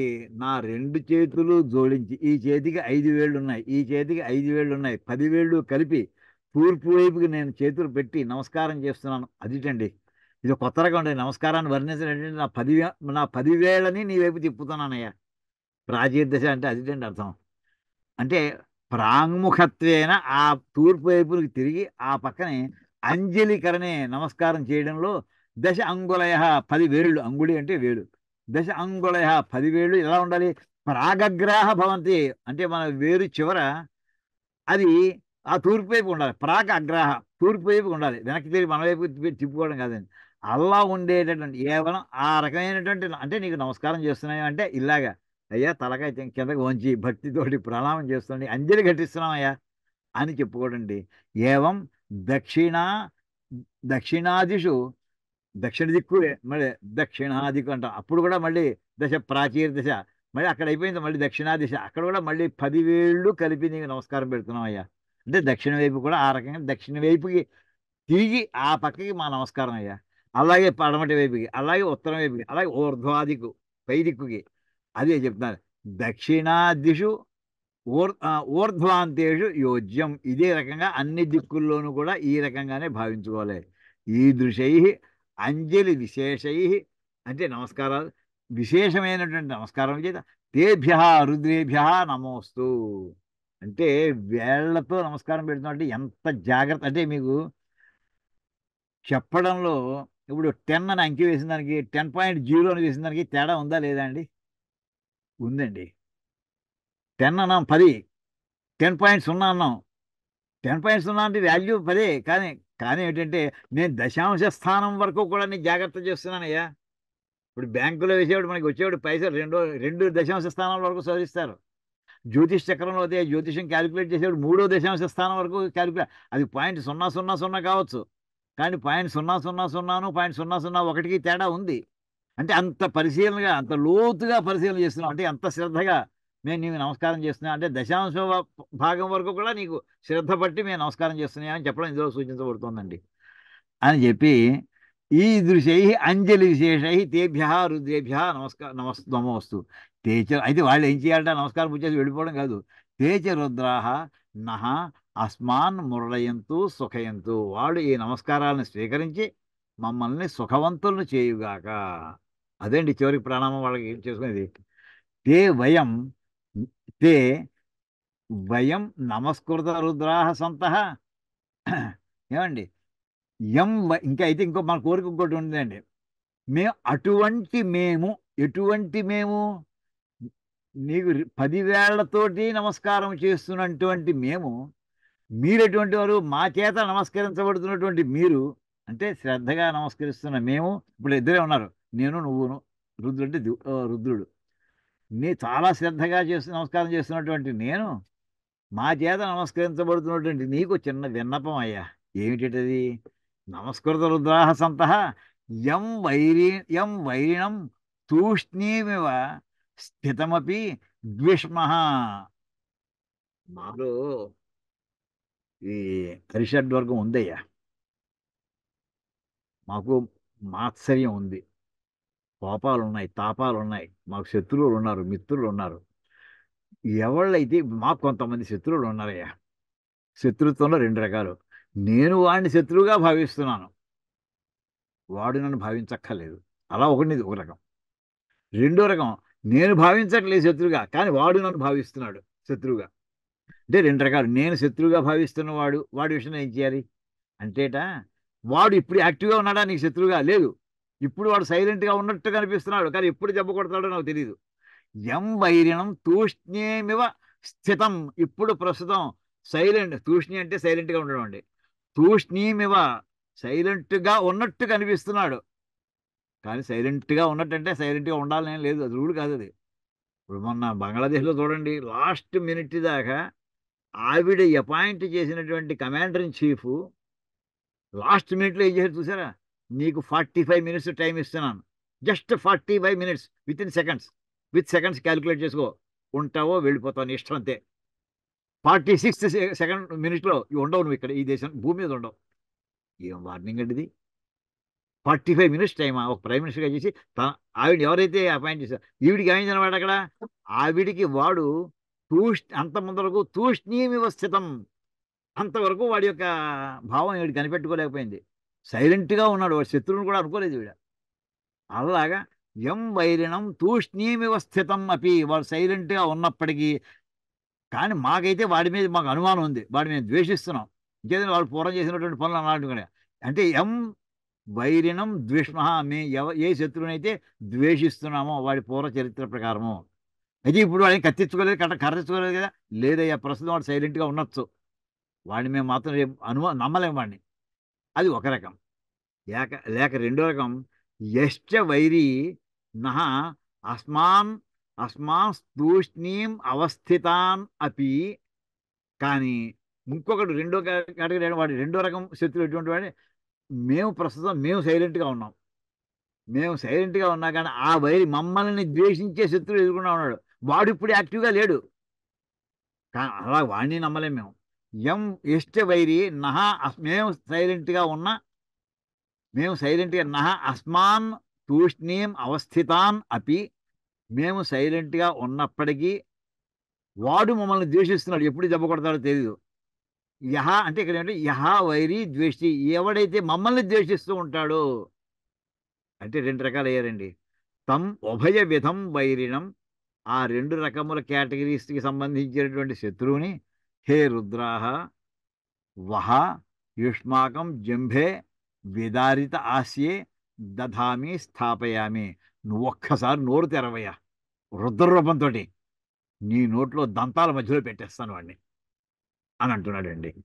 హే రుద్రాహ, ఆ రెండు రకాల మా శత్రువులు ఎవరైతే ఉన్నారో, యుష్మాకం జంభే అంటే విదారిత ఆశే, బాగా తెరుచుకున్నటువంటి నోట్లో దంతాల దగ్గరట. జంభం అనే మాటకి ఏమిటంటే ఇక్కడ దంతం అర్థం ఏంటండి, దంతాల మధ్యలో. అంటే వాళ్ళని కరకర నమిలి నమిలి నమిలి వాళ్ళని హింసించు, వాళ్ళ మా శత్రు బాధ లేకుండా చేయవయ్యా అని. హే రుద్ర వహా యుష్మాకం జింభే విదారితాస్యే దధామి స్థాపయామి, వాళ్ళని నీ నోట్లో పెట్టేస్తానయ్య, వాళ్ళని పట్టుకెళ్ళి. చేసేప్పుడు నువ్వు చేయవలసింది అంటే వాళ్ళని నీకు నమస్కారం దాకా అందుకోసం పెట్టామయ్యో. ఈ రకంగా చేసి మమ్మల్ని రక్షించవయ్యా మహానుభావ. మేము ద్వేషించేవాడు వాడు ఉండకూడదు, మమ్మల్ని ఎవడైతే ద్వేషించేవాడు ఉంటాడో వాడు ఉండకూడదు. ఆ రకంగా మమ్మల్ని శత్రుబాధ లేకుండా చెయ్యి హే రుద్ర అని ఈ రకంగా చెప్పుకుంటూ ఇప్పటికీ నమ్మకం మనకి వాక్య ప్రకారం పూర్తి అయిందండి. హరి ఓం తత్సద్ బ్రహ్మార్పణమస్తు. హర నమ పార్వతీపతయే హర హర మహాదేవ. అయితే ఇక్కడి నుంచి ఒక్క విషయం ఇందులో గమనించాలండి. ఎప్పుడూ కూడా ఒక అంటే మనం ఎప్పుడు ప్రారంభించామండి ఇది? 2022 అక్టోబర్ 15 ప్రారంభించామండి రుద్రాధ్యాయం పాఠం చెప్పుకోవడం. అంటే ఇంకొక 2 నెలల్లో 2 సంవత్సరాలు పూర్తవుతున్నాయి. ఇప్పటికీ 71వ క్లాసులోకి వచ్చాము. 71వ క్లాసు నడుస్తోంది ఈవేళ. నడుస్తుండగా ఇంత చేసిన తర్వాత అండి, ఎక్కడైనా సమన్వయం కుదిరిందా? ఎప్పుడు కూడానండి ఉపక్రమము ఉపసంహారము అని అంటుంటారు. అంటే ఏది మొదలు పెట్టాడో దాంతో ఎండ్ చేయాలి. ఎవరైనా ఉపన్యాసకుడు ఉన్నాడు అనుకోండి, అతను చక్కటి ఉపన్యాసకుడు అంటే ఏ టాపిక్ మీద అతను మొట్టమొదటి అందుకుంటాడో ఆ టాపిక్కి కంక్లూజన్ తీసుకురావాలి. ఒక వ్యాస రచయిత ఉన్నాడు, ఏ టాపిక్ తోటి అయితే ప్రారంభిస్తాడో దానికి సమన్వయం చేసుకుంటే చివరికి అక్కడ దాన్ని చేసుకొస్తే అప్పుడు చక్కటి వ్యాసం అంటాం. ఈ నమ్మకంలో అలా ఎక్కడైనా కనిపిస్తున్నాయా? నమస్కారం మొట్టమొదట ఓం నమస్తే రుద్ర మన్యవ ఉతో దైషవే నమ. ఓ ఆయన రౌద్రాన్ని చూసి భయపడిపోతూ ముందర నీ ధనుసు నీ బాణాన్ని నమస్కారం, బాణంతో పట్టుకుని ధనుసుకి నమస్కారం, ధనుసు నీ భుజాన్ని నమస్కారం అని ప్రారంభించుకుంటూ వచ్చేసారండి. మధ్యలో విశ్వరూపంతా మొత్తం ఎక్కడెక్కడ వ్యాపించారో చెప్పారండి. అనంత సంఖ్యాకమైనటువంటి మొట్టమొదటి ఏక వచనంతో ప్రారంభం నమస్తే రుద్ర, ఒకే రుద్రుడని ప్రారంభించాడండి. చివరికి వచ్చేవాడు ఇంక లెక్క పెట్టలేనంతమంది తేల్చేశారని ఇక్కడికి. ఈ రెండు పరస్పరం విఘాతంగా కనిపించట్లేదా? లేదండి. ఎలాగంటే ఒక్కసారి చూసుకోండి. ఒక్కసారి చూసుకుంటే ఇందులో మొట్టమొదటి మాటలో చెప్పినటువంటిది చివరి మాటలో చెప్పింది ఎంత సంపూర్ణంగా ఏకీభవిస్తున్నాయి ఇప్పుడు చూద్దామండి. సమన్వయం అంటారు చూసారు, అది చూడండి ఒకసారి. నమస్తే రుద్ర, అక్కడ ఒక రుద్రుడు అన్నాడు. ఇక్కడ వీళ్ళందరూ అంటే ఒకే చైతన్యము. ఈశావాస్యమిదగం సర్వం యత్కించ జగత్యాం జగతు. సరిగ్గా అన్వయం చూసుకోండి. ఆ ఈశ్వరుని చేత సమస్తమైనటువంటిది ఆవరించబడి ఉన్నది. ఆయన కాంతి లేదు, ఆయనది కానిది కూడా ఏదీ లేదు. ఈ సమస్త ఐశ్వర్యము ఆయనదే అని ఈ వాక్యాలు అక్కడ మనం ఈశావాస్యం చెప్పుకున్నాండి. దగ్గర ఇక్కడ చూసుకోండి. అక్కడ ఒక వచనం చెప్పినా, ఇక్కడ బహువచనం చెప్పినా, అక్కడ ఏకవచనం చెప్పినా, ఇక్కడ బహువచనం చెప్పినా ఒక్కటే చైతన్యము, రెండోది లేదు అని ఒక అర్థం అన్వయం అండి. అంటే మనకేంటంటే ద్వైధీభావం అనేటువంటిది, రెండుగా చూడడం అనేటువంటిది మన కన్ను చేసేటువంటి పెద్ద పొరపాటు. ఇది వేరు, అది వేరు, అది వేరు, ఇది వేరు అని చూసుకుంటూ వస్తూ ఉంటాం. కానీ నువ్వు ఏది వేరు వేరుగా భావిస్తున్నావో అదంతా ఒక్కటే, గుర్తెట్టుకో అని చెప్పడానికి మొదటి వాక్యాన్ని చివరి వాక్యాన్ని పరిశీలిస్తే మనకి ఆ విషయాన్ని స్పష్టంగా ఈ ఉపనిషత్తు లాంటి ఈ నమ్మకం చెబుతోందండి. ఏమండి? తర్వాత రెండోది అక్కడ పదం చూడండి. నమస్తే రుద్రం అన్యవ ఉతోత. ఎవరికి నమస్కారం పెట్టాడా? ఈషవే నమః, నీ బాణానికి నమస్కారం యా అన్నాడు. చివరి మాటలో ఏం చెప్పాడండి? ఆ బాణాలు ఏమిటో చెప్పుకొచ్చాడండి. అన్నం బాణం అంటే ఇక్కడ మొత్తం 3 లోకాలు చెప్పుకొచ్చాడు. ఆ బాణాల్లో రకాలు చెప్పుకొచ్చాడు. ఇక్కడ పృథివీ మీద ఉండేటటువంటి రుద్రులు అయితే వీళ్ళందరికీ అన్నం బాణం అంటే అపథ్యం, ఏది తినకూడదు అది తినాలనిపిస్తూ ఉండడం.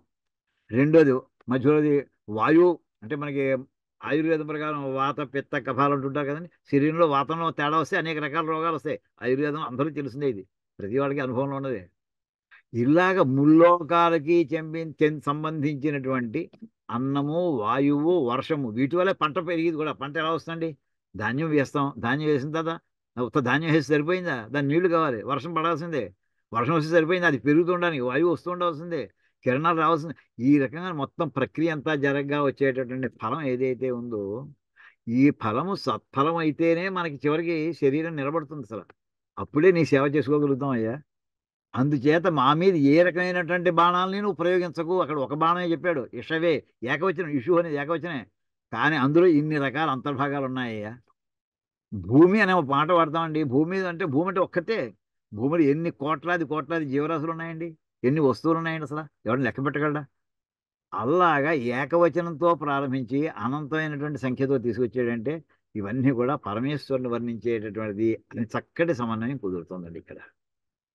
ఈ రకంగా ఒక అపూర్వమైనటువంటి విషయాన్ని ఇప్పటి సుమారు 71 క్లాసులో మనం చెప్పుకోవడానికి అవకాశం ఇచ్చి మీ అందరికీ కూడా వేదభారత తరఫు నుంచి, నా తరఫు నుంచి అందరికీ ధన్యవాదాలండి. మొట్టమొదటి ఇది అయిన తర్వాత వెంటనే మనం చమకంలో కూడా ప్రవేశిద్దామండి. అయితే ఇక్కడ ఇప్పుడు మన త్రియంబకం యజామహే అవన్నీ నమ్మకంలో భాగం కాదు. తర్వాత రుద్రులు ఇంతమంది ఉన్నారు, అగ్ని ఉన్నాడు, యో రుద్రో అగ్నో యో అప్సయో ఓషధ, అది కూడా నమ్మకంలో భాగం కాదు. నమ్మకం ఎక్కడి నుంచి ప్రారంభించాలో, ఎక్కడ అంత అయిందో అంతవరకు మనం ప్రతి అక్షరం అక్షరం పాఠం చెప్పుకున్నామండి. ఇప్పుడు అయితే దీనికి ఈ నమ్మక వాక్యాలకి వినియోగం ఏమిటి? వీటిని ఎక్కడ వాడుకోవాలి?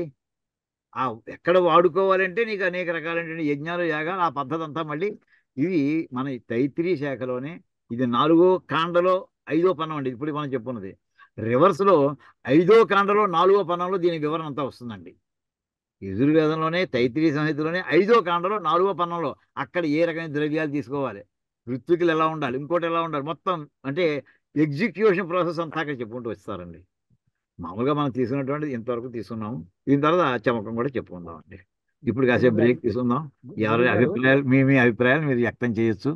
మీ సందేశాలు కూడా మీరు తెలియజేయచ్చండి. అయ్యా ఇక్కడికి ఈ భాగాన్ని ప్రస్తుతం నమ్మకం భాగం ఇక్కడికి పూర్తి చేసుకుంటున్నాం అండి. గురుగారు కందుకూరు వారు చెప్పనండి, కందుకూరు వారు చెప్పనండి. చెప్పు.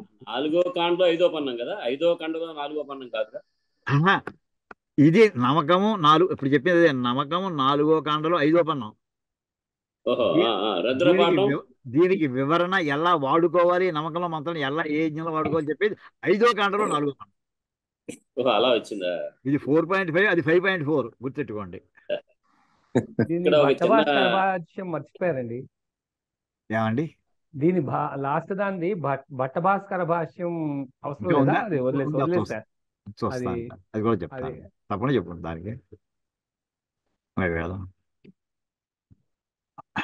గురుగారు అయ్యా గురుగారు అయ్యా వస్తున్నానండి.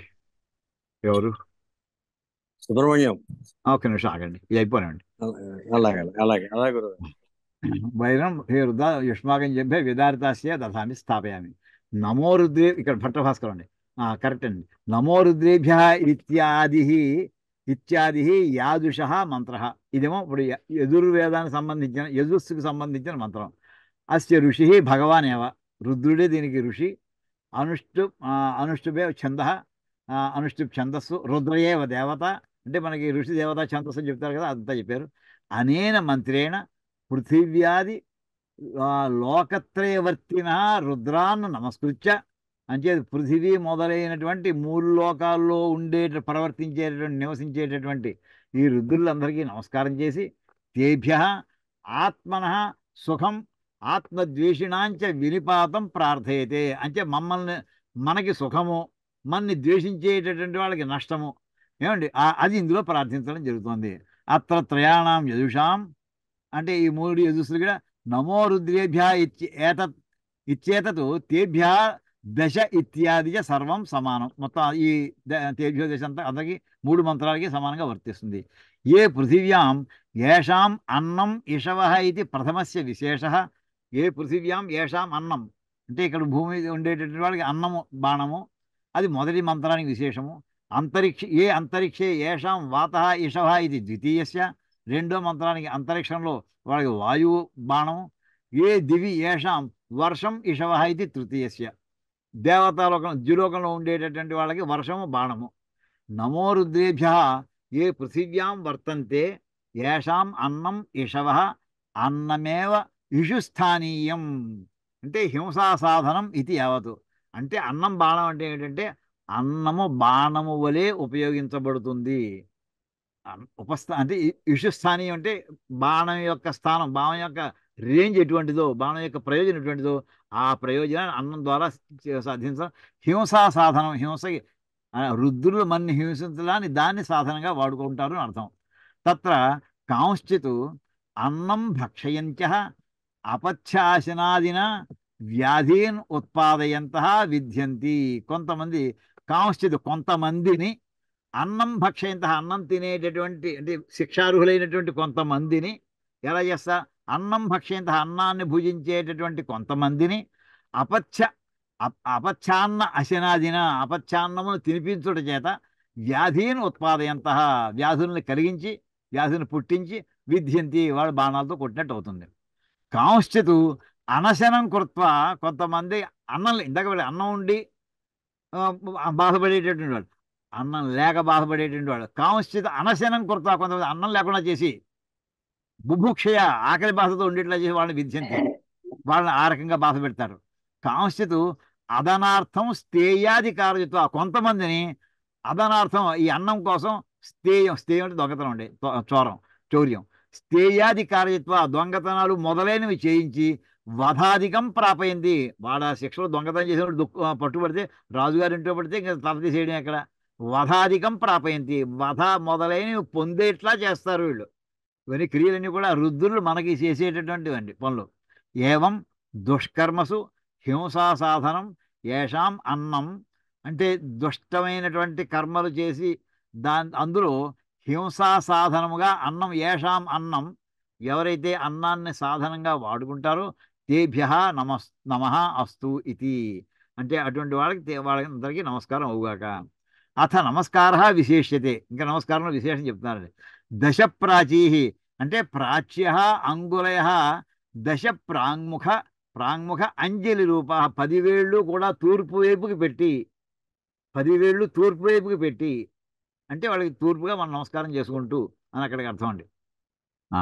దశ ప్రాచ్య అంగుళయ దశ ప్రాంగ్ముఖ అంజలి రూప అంటే తూర్పు వైపుకి నమస్కార రూపంలో ఉండి ఏవం దశ ఆ రకంగా తూర్పు వైపుకి 10 వేళ్ళు పెట్టి అంటే 10 తూర్పు వైపు నమస్కారం చేసి దశ దక్షిణా దక్షిణాముఖ అంజలి రూపా దశ అంటే అక్కడ 10 వేళ్ళు మళ్ళీ దక్షిణ వైపుకి నమస్కారం పెట్టి దశ ప్రతీచ్య అంటే ప్రత్యంచ ముఖాంచాంజలి రూపా మళ్ళీ పడమటి వైపుకి 10 వేళ్ళు అంటే మళ్ళీ పడమటి వైపుకి నమస్కారం చేసి ఉదీచ్య ఉదంముఖ అంజలి రూప ఉత్తరం వైపుకి నమస్కారం చేసి దశ ఊర్ధ్వ అంటే ఊర్ధ్వముఖ అంజలి రూప ఈ రకంగా వేళ్ళని అన్ని పక్కలకి చెప్తుందంటే అన్ని పక్కలకి నమస్కారం చేసి ఏవం ప్రతిదిశం ఏభి అంగుళీభి ఈ విధంగా అన్ని దిక్కులకి అన్ని ఊర్ధ్వ దిక్కు కూడా చెప్పండి ఇంకా చెప్పడానికి ఇంకా మాటలు కష్టమే అంతే అంగుళీభి యః క్రియతే ఈదృశోయం నమస్కార తేభ్య రుద్రేభ్య ఈ రకంగా అన్ని దిక్కుల్లో ఉన్నటువంటి వాళ్ళకి నమస్కారం అవుగాక తేచ వాళ్ళు ఏం చేయాలి ఇప్పుడు దానికి ప్రత్యామ్నాయంగా మనం చేసిన దానికి ప్రతిక్రియ తేచ నహా మురడయంతో మమ్మల్ని వాడు సుఖపెట్టెదురుగాక తే వయం ఈదృశం నమస్కారం కుర్వాణా మేము ఇటువంటి నమస్కారాన్ని చేస్తున్నటువంటి మేము యం ద్వేష్మ అంటే యశ్చ మేము ఎవరినైతే ద్వేషిస్తామో యశ్చ నహ అస్మాన్ ఈదృశ నమస్కారకారిణ ద్వేషి ఇలాగ నీకు నమస్కారం పెట్టేటటువంటి మమ్మల్ని అందరినీ కూడా ఎవరైతే ద్వేషిస్తూ ఉంటాడో తం వహ యుష్మాకం జంభే దంతే వాడిని తం ఏకవచనం అంటే తం అంటే వాడిని అంటే వాళ్ళందరినీ కూడా యుష్మాకం జంభే యుష్మాకం దంతే నీ పళ్ళ మధ్యలో నీ దంతముల మధ్యలో దంతములు ఎందు అంటే జాతి దంతం అంటే ఒక పదం అంటే పళ్ళ నోట్లో పెట్టేస్తున్నాం అర్థం జంభేషు దధామి స్థాపయామి అది ఏం చేయాలట తం భక్షయత వాళ్ళని శుభ్రంగా భక్షించండి ఇచ్చి అభిప్రాయ అని చెప్పి పార్శ్వవర్తిన దంతా పక్కన ఉన్నటువంటి దంతాలు జంభా ఇచ్చన్య అంటే పక్క మనకి నోట్లో ఉండేటటువంటి పక్క వాటిని దంతాలు మొదటి పళ్ళు అంటుంటాం పన్నుకి దంతానికి మన తేడా మనకు తెలుసును ఆ దంతం అంటే ఆ భాగం అయ్యా తేభ్య నమః ఇత్యాది పంచచోడాసు వ్యాఖ్యాయితే ఏవ ఇది అత్ర ప్రాచీరుదీచీరి చేతయో అంటే ఇదంతా వ్యాకరణం అనుకోండి తర్వాత తేభ్యో దశ ప్రాచీ అంగుళీ కుర్మ అంటే వాళ్ళకి 10 వేళ్ళు ఆ పక్కకి చేస్తున్నట్టే 10 వేలు తథా దక్షిణాద్యా అంటే అన్ని వైపులకి నమస్కారాలు చేస్తున్నాను ఏవం తేభ్య నమస్కారం కుర్మ ఇది వాళ్ళందరికీ కూడా మేము నమస్కారాలు చేస్తున్నాము అన్యేత్వాహు కొందరు అన్నట్ట ఆదౌ నమో రుద్రేభ్య ఇది వాచిక నమస్కార కృత ఆదౌ నమ రుద్రేభ్య ఇది అది ఇందులో 3 సార్లు నమస్కారం వస్తుంది కదా భూమి మీద ఉన్న దేవతల నమస్కారం రుద్రుల నమస్కారం అంతరిక్షంలో ఉన్న రుద్రుల నమస్కారం తర్వాత ద్యులోకంలో ఉన్న ఇక్కడంటే దీని ఏమనంటే మనోవాక్కాయ కర్మలా నేను నమస్కారాలు పెట్టుకుంటున్నామయ్యా మొట్టమొదటి ఏమిటంటే భూమి మీద ఉన్నటువంటి ఇది మొదటి నమస్కారం ఆదో నమో రుద్రేభ్య ఈ మొదటి చెప్పినటువంటి నమో రుద్రేభ్య రుద్రులకి నమస్కారం ఇది వాచిక అది వాచిక నమస్కార అది వాగ్రూపమైనటువంటి నమస్కారం కృత తేభ్య దశ ప్రాచీ ఇత్యాదికస్తు మధ్యే అయితే రెండో నమో రుద్రేభ్య వచ్చింది కదా అదేంటయ్యా అది కాయిక శరీరంతో చేసే నమస్కారం ఇందాక వాగ్రూపం మనోవాక్కాయముల్లో ఇప్పుడు ఇందాక మొట్టమొదటి వాక్ అయిపోయింది ఇప్పుడు కాయిక నమస్కారం అంట తత తేభ్యో నమ అంతే అది మానస అది మనోవాక్యాయులు మనస్సు సంబంధించినటువంటి ఆ రకంగా అంటే అక్కడికి వెళ్ళి నమస్కారం పెట్టలేం కదా అంచేది ఇక్కడి నుంచే మనస్సుతో నమస్కారం పెట్టుకుంటే వాక్కుతో చేస్తున్నాయా శరీరంతో పెడుతున్నాం ఏవం కృత్వా తే నహ మురళయంతు ఇత్యాదిన స్వాభిమతం ప్రార్థయితే ఇంత చెప్పి ఇన్ని నమస్కారాలు చేసి చివరికి ఏమిటంటే అయ్యా మమ్మల్ని రక్షించు అని తన అభిప్రాయాన్ని ఆయన ప్రార్థనా రూపంలో సమర్పించుకుంటున్నాడండి అస ద్వితీయం నమో రుద్రేభ్య ఇది యహ అంతరిక్షే స్థిత ఏ అంతరిక్షే స్థిత అంటే రెండో నమస్కారం ఏదైతే అంతరిక్షంలో ఉన్నారో ఏషాం వాత యశవ వాత ఇవ హింసా సాధనం వాయు రూపంలో వాయువు వలె అది హింసా సాధనం వాతస్య న్యూన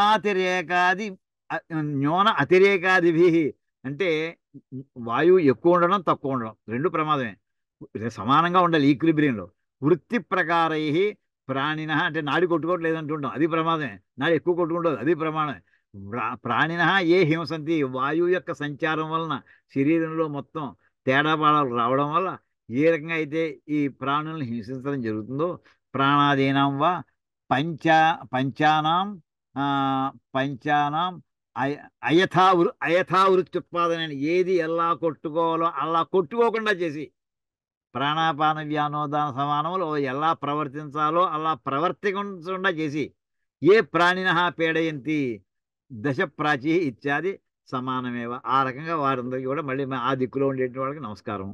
అథ తృతీయం, నమో రుద్రేభ్య ఏ దివి, అంటే ఏ దివిస్థిత, ఎవరైతే ద్యులోకంలో ఉన్నారో, ఏషాం వర్షమిషవ ఇత్యుపస్థానీయం హింసా సాధనం అతివృష్టి అనావృష్టిభి ఏ ప్రజానాం హింసాం కుర్వంతి, అంటే అతివృష్టి అనావృష్టిల చేత ఏవైతే ప్రజలను హింసించడం జరుగుతుందో అటువంటి ఆ రుద్రులకి తేభ్య దశ ప్రాచీ, మళ్ళీ వారికి కూడా మేము నమస్కారాలు సమర్పించుకుంటున్నాము. ఇత్యాది సమానం, మొత్తానికి కూడా సమానం అని చెప్పి ఈ రకంగా ఇక్కడ మంత్ర భాష్యం చెప్పారండి. దీని పురస్చరణం. అథ అస్య మంత్రస్య పురస్చరణం, ఏకవింశతి దినాన్ని దీక్షిత్వ, 21 రోజులు దీక్ష తీసుకుని, పంచ దినాన్ని నాణ్యవస్తు భుంజీత ఆమమేవ సర్వం భవేత్. ఏమండి, అంటే మొత్తం 5 చొప్పున, మిగతా ఇంకేం తిన కూడా ఏదైతే ఉండాలో అది మాత్రమే గ్రహించి సర్వం భవేత్. ఆమమేవ అన్నారు. ఆమం అంటే ఏమిటి మరి? ఏమండి, ప్రథమ పంచకం పయ, మొదటి 5 పయం పాలు, ద్వితీయం ఫలం, అంటే రెండో 5 రోజులు అడిగేదండి ఇక్కడ. ఆమం అంటే ఇక్కడ చెప్పబోయేది అర్థం వస్తుంది. ప్రథమ పంచకం పాలు, అంటే 5 రోజులు, మొదటి 5 రోజులు పాలే తీసుకుంటూ, తర్వాత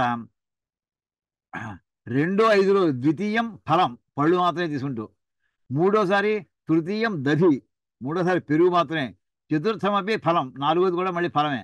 ఇంకా 4, 5, 20 అయిపోయింది. ఇంకొకటి ఉందండి, ఏక ఉపవాస, ఆ 21వ రోజున ఉపవాసం అంటండి. ఏవం చరిత్వ ఏకవింశతి దినాన్ని హవిష్యాసి, హవిస్సు తింటూ ఉండొచ్చు. తిష్టన్ సదా జపేత్, మొత్తం నిత్యం జపం చేస్తూ ఉండాలి.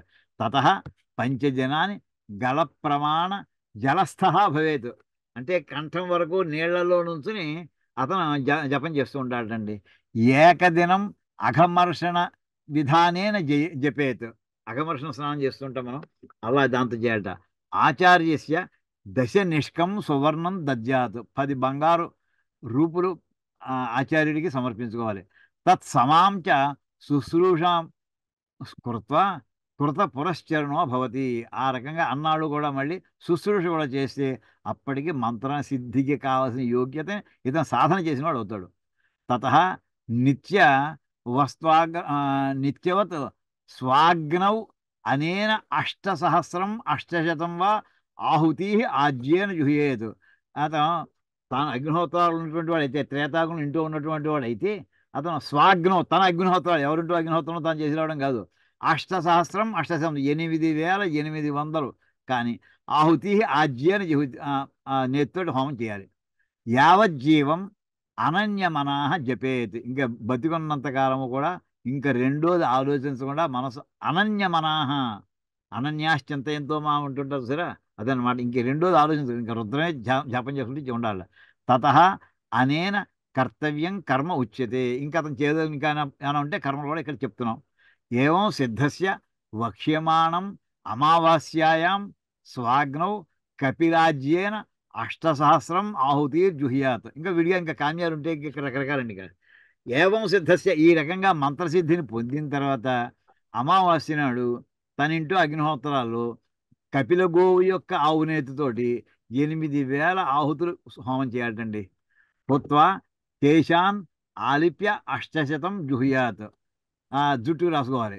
అథర్వ శిర ప్రత్యుక్త విధానేన ఆరాధన, ఇంకా అక్కడి నుంచి అథర్వ శిరంలో అథర్వ శిరో మంత్రాలతోటి ఎలా చేయాలో అది ఆరాధన చేయాలి.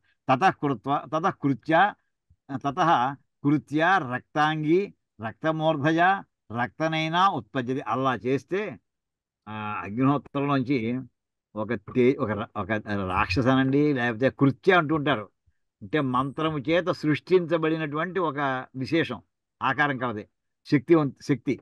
అది ఎలాంటిది? రక్తాంగి, ఎర్రటి శరీరం ఉన్నటువంటిది, ఎర్రటి జుట్టు ఉన్నటువంటిది, ఒక రక్తనైనా ఎర్రటి కళ్ళు ఉండేటటువంటి ఒక శక్తి ఉద్భవిస్తుంది, ఓ స్త్రీ.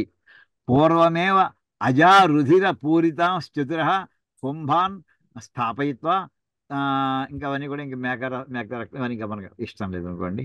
ఈ రకంగా ఇలా చేస్తే మొత్తం మీద ఉవాచ ఫలం. ఈ రకంగా హోమాలు చేస్తే శ్రుతం రుద్రప్రసాదేన సర్వమేవ యథాతథం ఏకాదశైకదశతో దానముక్తం తథానఘ. దానాలు కూడా చేసుకోమంటున్నారు. పంచగోకర్ణికం దానం శంభుదానం తథైవ చ సార్వభౌమకరం భూమి కలశస్థాపనం తథా శిఖాస్ఫుటిత సంస్కార ఖండ నిర్మాణ దానకం. తర్వాత రుద్రైకాదశ పూజా చ సోమ వాసుకి సంస్కృత జాతిస్మర క్రియా పుణ్య కులదానం తథైవ చ రాజ్ఞామన్యచ్చ యత్కల్ప్యం సర్వముక్తమశేషతః భూయోపి రుద్రమంత్రేణ వదస్వ భవనాశనం. ఆ అపమృత్యుజయం కర్మ రాజ్ఞామేవ విశేషతః సమంత్రకం సోపదేశం కాలదేశం తథైవ చ సర్వమేతత్ అనేనైవ సాధ్యముక్తం హి శంభునా అని చెప్పి ఈ రకంగా ఇందులో దానాలు ధర్మాలు మొత్తం అన్నీ కూడా చెప్పుకుంటూ వచ్చి చివరికి దీనివల్ల శివప్రీతి కలుగుతుంది.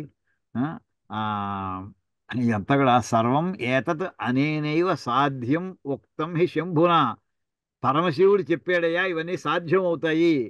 సాధ్యం అంటే సాధించదగినది, సాధించవలసింది. అవుట్పుట్ అంటాం మనం ఇంగ్లీష్ కంప్యూటర్లో అయితే. ఇవన్నీ కూడా నీకు ఏ కావాలనుకుంటే అన్నీ కూడా ఇందులో సాధించుకోవచ్చు అని చెప్తూ ఇప్పటికీ మొత్తం భాష్య భాగం ఈ వాక్యానికి నమ్మకంలో ఉండే ఆఖరి వాక్యంతో సహా సాయని భాష్యం చూసాం, భట్ట భాస్కర భాష్యం చెప్పుకున్నామండి. ఇక్కడికి ఆపుకుందాం. ఇంకా మిగతాదంతా కూడా ఇక్కడ తైత్తీరీయ సంహిత 5వ కాండ 4వ పన్నం. ఇందాక చెప్పాను, ఇది ఇప్పుడు చెప్పిందేమో 4వ కాండ 5వ పన్నం. కానీ దీని వినియోగం ఎక్కడ వాడుకోవాలంటే 5వ కాండలో 4వ పన్నం అండి. రుద్రో వా ఏష యదగ్నిః స ఏతర్హి జాతో యర్హి సర్వశ్చితః స యథా వత్సో జాతస్తనం ప్రేప్సత్యేవం వా ఏష ఏతర్హి భాగధేయం ప్రేప్సతి తస్మై యదాహుతిం న జుహుయాదధ్వర్యం చ యజమానం చ ధ్యాయేత్ శతరుద్రీయం జుహోతి భాగధేయే నైవైనగం శమయే దినార్తిమాచ్చద్భర్యుర్న యజమాన అంటూ ఈ మంత్రాలని కూడా అక్కడివి 5వ కాండలో 4వ పన్నంలో ఉన్నాయి ఆ మంత్రాలు. వీటన్నిటితోటి కూడా రుద్రాధ్యాయం వినియుక్తే, రుద్రాధ్యాయం నమ్మకానికి వినియోగం, ఎలా హోమాలు ఎలా చేసుకోవాలి, అగ్నివేదం ఎలా కట్టుకోవాలి, మొత్తం ఆ వివరాలన్నీ కూడా అక్కడ చెప్పడం జరిగింది అన్నారు. మనం ప్రస్తుతం అయితే అందులోకి వెళ్ళటం లేదండి, ఇక్కడికి ఆపుకుంటాం. ఇంకేదో మనకు కావాల్సిన రుద్రాధ్యాయం ఆ నమ్మకంలో ఉండేటటువంటి అత్యంత పవిత్రమైనటువంటి ఆ పదాలు, వాటి యొక్క విశేషణ యథాశక్తి యథామతి చెప్పుకోవడం జరిగింది. మీ అందరికీ ధన్యవాదాలండి. ఓం కాయేన వాచా మనసేంద్రియైర్వా బుద్ధ్యాత్మనా వా ప్రకృతే స్వభావాత్ కరోమి యజ్జత్ సకలం పరస్మై నారాయణయేతి సమర్పయామి. హరి ఓం తత్సత్. బ్రహ్మార్పణమస్తు. శ్రీ సీతారామార్పణమస్తు. ఓం తత్సత్. హర నమః పార్వతీపతయే. హర హర మహాదేవ.